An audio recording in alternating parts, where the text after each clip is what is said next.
My parents' house is also my wife's house. It's only natural for you to pay for the rebuilding of my parents' house." My husband suddenly started saying outrageous things. My parents-in-law, who are in favor of rebuilding the house, came up with an argument that I couldn't understand. Wives are supposed to understand this without having to say all this stuff, right? That's right. A wife should support her husband. If your husband says to pay for it, then do as he says. When I told him I wasn't going to pay, my mother-in-law gave me a hard time. My kind son decided to marry a trashy woman like you. Don't be selfish. I can't take it anymore. I need to get out of here. Thus, I strongly decided to get a divorce. My name is Emily. I was 34 years old when I married Ryan, the same age as me, and I've been living with him for 5 years. Since the beginning of our marriage, I have had the word divorce in my head on a daily basis. The first time it came to my mind was when Ryan suddenly quit his job. "I quit my job today," Ryan told me as soon as I got home. He had been working for an electronics company since he graduated from college, with a decent salary and a good bonus. I, on the other hand, work for a foreign cosmetics company and make about the same as Ryan. So when we got married, we decided to share equally in living expenses, rent, savings, and other money matters. And then he suddenly quits his job. "I'll choose the next job I want. Until then, Emily, please support us." Not only did he resign on his own accord, he also abandoned his living expenses. Hey, that's not what we talked about. Of course, I tried to talk him out of it, but he didn't care. "I've been thinking about retiring for a long time. Now that I'm married to you, we don't need my earnings to survive, right? Then I wouldn't have to do a job I don't want. I already know what I'm going to do next." Are you saying you're counting on my salary? That's too selfish. "I'm not asking you to let me be unemployed forever. Why can't I count on you for a few months?" A few months? You better promise me. I thought it would be impossible to support a family on my salary alone, but when he told me it would be a short term of a few months, I thought I might be able to do that. Looking back, that was probably a bad idea. At the time, I had just gotten married and I was still in love with Ryan. I forgave him before I heard any details about his next job. 3 months later, he finally got another job. But the pay is less than 2/3 of what he was making before. He doesn't get a bonus. Ryan insisted that it was the best job he'd ever had because he got a lot of time off and the work was easy. I was beginning to distrust Ryan's insistence. Was he really willing to help support this family? My fears turned into certainty. My husband and I were at my parents-in-law's house when he started arguing with me about living expenses in front of them. "It's not fair to put money in the house at the same allocation as before, even though my salary has gone down. Dad, Mom, don't you think so?"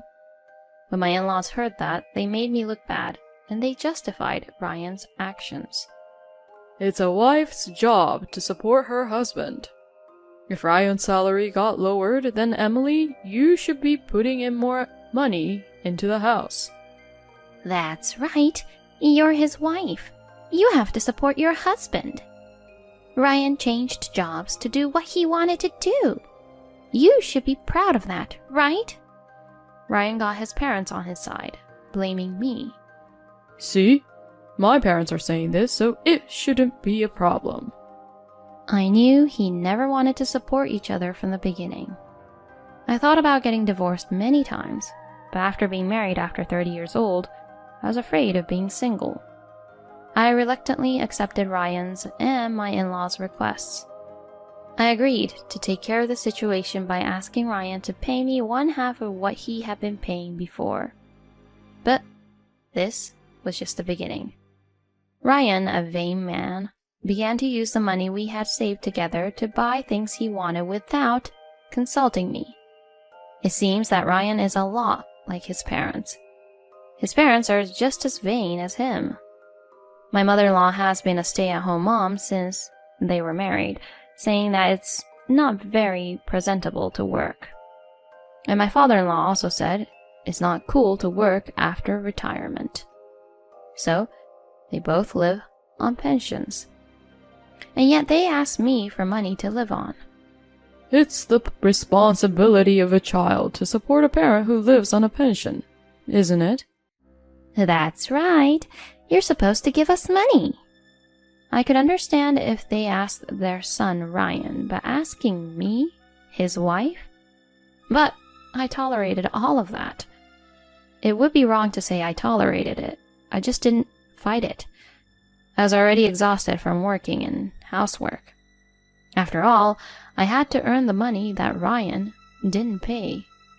And that's not all. Ryan began to say that he was going to rebuild his parents' house. If he has some idea about where to get the funds for it, then it would be fine. But he thought, just let Emily pay for it. And all he wanted me to pay for their ideal house. When his parents heard this, their eyes lit up and they agreed with him. Eventually, they got into the swing of things and started saying, I want this and I want that. I thought, this can't go on like this. I hurriedly interrupted him. Wait a minute, I never agreed to this. How much do you think it would cost to rebuild? Ryan sighed in annoyance. My in-laws stared at me with a look of disgust on their faces.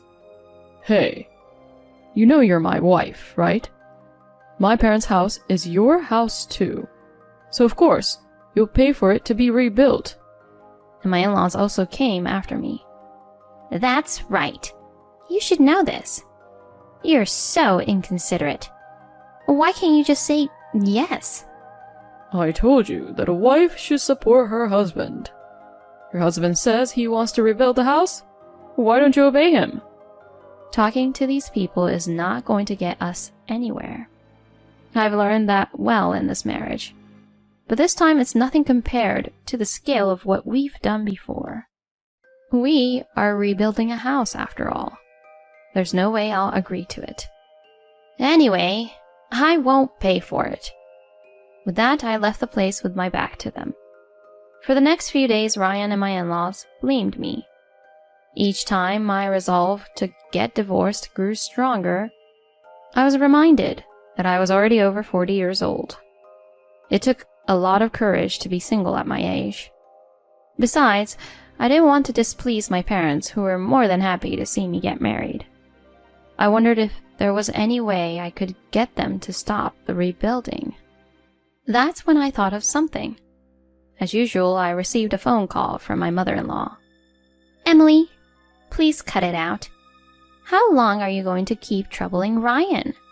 You're terrible. You're a piece of trash who couldn't even get married for the rest of your life if Ryan hadn't gotten married to you. Ryan took you in because he's a sweet boy. You have no right to be selfish. My mother-in-law's angry, high-pitched voice echoed over the phone. The word selfish particularly offended me. Which one of us is selfish? Who do you think is supporting Ryan, who has been doing whatever he wants? I made a strong decision in my heart. That's it. I'm divorcing him. He's going to get what he deserves for doing whatever he wants. I unilaterally cut off my mother-in-laws and went to my lawyer's office, which I had never had the courage to do before. A few weeks later, I was summoned to my in-laws' house. The reason, of course, was to convince them to give me the money to rebuild the house. My mother-in-law was bragging to the neighbors about the rebuilding project, and she wanted to move the conversation along quickly, so she came over to me. It's the responsibility of the wife to pay for the rebuilding, you know. You're the one who has to put yourself on the line for her parents and his parents, aren't you? Apparently, they had been to a showroom and had already gotten a quote from a contractor. When I looked at the estimate, I saw that the option fees were outrageous. The total was more than double what I had imagined.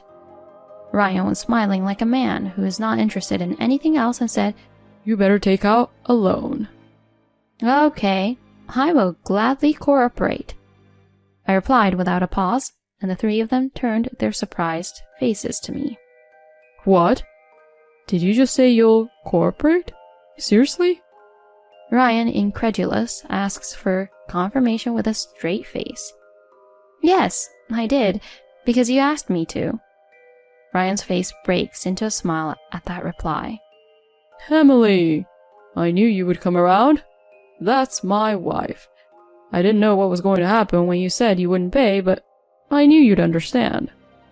My in-laws are smiling and nodding their heads. Yeah, that's what being a wife is all about. I see you've learned to appreciate your husband's greatness too, Emily. From the day I said I would help out, I was in charge of all the financial aspects of the rebuilding. Meanwhile, Ryan and the in-laws had several meetings with the house builder, but I wasn't invited to any of them. I guess they thought they could handle the money. As time went by, they told me, "We're going to sign a contract with the house builder, so you'll have to be there." When it comes to contracting, the house builder has to get their financial affairs in order. They told me to bring documents related to the mortgage, but I didn't apply for a loan. Instead, I packed dozens of divorce papers in my bag and headed for my in-laws' house. My mother-in-law, feeling a little giddy, said, "The deal is in the afternoon, so let's have lunch and then go." Ryan was very excited to hear that. Hey, I was wondering if we can still add options. I'd like an electric garage. Ryan's father leans in as well. I'm sure you can get one. A motorized garage sounds so convenient. They have no idea the despair they're about to experience. I'll finally be free from the hell I've been living in for the past 5 years. I couldn't suppress a smile as I looked at their happy faces. Let's have it then. Before we get started, I have to tell you something, I said, pulling out a divorce decree from my bag. Huh? What kind of joke is this? Is this some kind of sideshow? Ryan snickered when he saw the divorce decree. Emily, you have no taste. If you're going to make a joke like that, why don't you just make a witty one about how you took out a bigger mortgage or something? He snatched the divorce decree from my hand, crumpled it up into a ball, and tossed it in the trash. I immediately pull out a second set of divorce papers and shove it in front of Ryan's eyes. This is not a joke. This is not a sideshow. I'm divorcing you.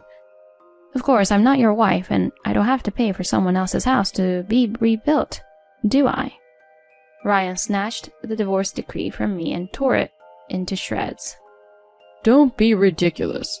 I'm not getting a divorce. Who's going to pay for it if you don't? I smiled wickedly at him. I have dozens of divorce agreements ready for you to tear up. I won't give up until you sign it. They could tell how serious we were when they saw how thick the stack of paper was. My in-laws' faces turned pale and Ryan broke out in a cold sweat. I'm going to rip up all that. Ryan's blustering like that didn't hurt me at all. Fine, then I'll take you to court. And then a scream that I couldn't even describe escaped from my mother-in-law's mouth. Once the case goes to court, the whole neighborhood will know about it. There was no way these vain people would let this get settled in court. That's why I was able to come on strong. If you don't sign the divorce decree right now, we'll go to court. I've already consulted a lawyer. Your demands for money, your unauthorized use of our common savings. They say with this much evidence, I'll win the case. Wait a minute. But you're my wife. Ryan's scared and he began to beg. It's your job to support me and my parents. I'm sorry I took the liberty of using our mutual savings, but it's my savings too, so it should be okay to use it, right? I can't believe you still haven't changed your mind. I can't help it now, I yelled at him. I don't have any obligations to do that. Besides, you only put money in our joint savings account for the first few months. After that, it's been my money that I've been saving by myself. It's not money you're allowed to spend on your own. And then my in-laws, who had remained silent until then, intervened. Emily, please, reconsider. This is also a way for you to show your filial piety. Your money will be used to make everyone happy. Don't you think that's a wonderful thing? That's right. You can't just suddenly divorce. Let's talk about it again. Make everyone happy? What are they talking about? I could feel the blood rushing to my head and my face heating up. Are you kidding me? Everyone's happy? You only think about your own happiness. My happiness is not here. Even if we talk it out, it won't get resolved anyway, will it? I've been unhappy ever since we got married. I countered, then turned my cold gaze on Ryan. I don't care if you don't sign the papers right now. Do you really want to be the subject of neighborhood gossip for extra money and time? This comment triggered a sudden argument between the three of us. Hey, I don't want to be the subject of neighborhood gossip. This happened because you don't take better care of Emily. Mom, you used to buy clothes and shoes with Emily's money. I'm so disappointed in both of you. I can't believe I was part of a family with such terrible people. I feel ashamed of myself for not divorcing my husband sooner. The argument didn't seem to be ending, so I forced my way in. So, will you sign it or not? I told him coldly, and Ryan got teary-eyed and started to beg. Wait. Let's talk this out. Talk? There's nothing to talk about with you. Okay, enough with the rebuilding. We can start over, and I'll make sure to pay my share. Start over? With you? Are you kidding? I've been thinking that our marriage was a failure ever since our honeymoon. Oh no. Emily, please, reconsider, okay? Shut up. You're just a miser who takes his wife's money. You can go to hell along with your vain parents. Anyway, sign the papers quickly. You're no good. No divorce. Then all of a sudden my mother-in-law screamed, "Sign the papers." I don't want the neighbors to look at me funny. You need to throw away a wife who acts like this. With my mother-in-law on the verge of insanity, Ryan reluctantly signed the divorce decree. I immediately took the divorce agreement and left the house without saying a word. I heard Ryan's mosquito-like voice behind me, but I didn't look back. The divorce went through without a hitch. I had been secretly preparing to move out of the house, so the move went smoothly. The house that Ryan and I were living in was rented in his name, and the rent was deducted from Ryan's account. Even though it was his account, I was the one who paid the rent every month. Eventually, after my divorce, Ryan was unable to pay the rent, so he moved back in with his parents. After the divorce was finalized, I get alimony payments from him. In addition to the emotional distress, the money he spent without my permission and the money he gave to my in-laws amounted to quite a bit of money. The in-laws are the ones who care most about what others think of them. The fact that their son is divorced has caused them a lot of damage. They didn't want to make things worse than they already were, so they paid the amount of money I asked for without complaint. Of course, they don't have much money because their son has a small income and they are an elderly couple living on a pension. As a result, they ended up in debt. They are still living in the rundown house. My parents-in-law have been working part-time and Ryan has started working the night shift at his job. I, on the other hand, have returned home to live peacefully with my parents. My mother and father were surprised at first, but when I told them the reason, they welcomed me warmly. From now on, I'm going to take good care of my parents, which I haven't been able to do until now.